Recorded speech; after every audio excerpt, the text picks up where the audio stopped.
তো হ্যালো বন্ধুরা, দেখলাম এটা আমাদের ওলাতলার মাঠ বা নকলানপুরের মাঠ বললে চলে।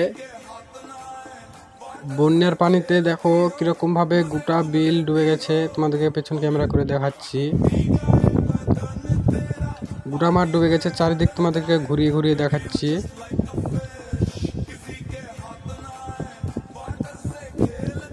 আর এটা রাস্তা আছে, পাকা রাস্তা ডুবে গেছে। আর পাশেই দম লেগে গেছে, দম। আর এটা হচ্ছে ডিপের ঘর, এখানে একটা ডিপ ছিল, ডিপটাও ডুবে গেছে আর ঘরটা জেগে আছে।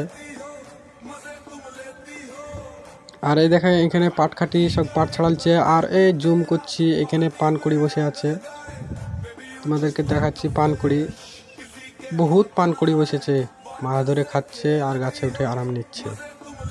বহুত পানকুড়ি বসে আছে, দেখতে পাচ্ছি, জুম করে তোমাদেরকে দেখাচ্ছি।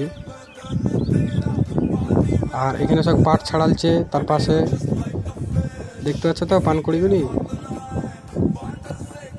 আর এখানে সব পাট ছাড়ালছে, পাটখাটি খাড়ো করে থুয়েছে। এখানে এটা হচ্ছে রাস্তা, সব ডুবে গেছে। তো বন্ধুরা দেখো, তোমরা ভালো করে জুম করে দেখাচ্ছি তোমাদেরকে, দেখো। তো এটা হচ্ছে ডিপের ঘর, জুম করে তোমাদেরকে দেখিয়ে দিলাম। তো কীরকম হয়েছে ভিডিওটা কমেন্ট করে জানাবে বন্ধুরা, অবশ্যই অবশ্যই কমেন্ট করে জানাবেন। আর একটা লাইক, একটা কমেন্ট, একটা শেয়ার করে দেবে। অবশ্যই ভালো এবং সুস্থ থাকবেন, ঠিক আছে? তো টাটা, বাই বাই, সবাই ভালো থাকো বন্ধুরা, সব ভালো থেকো, টাটা।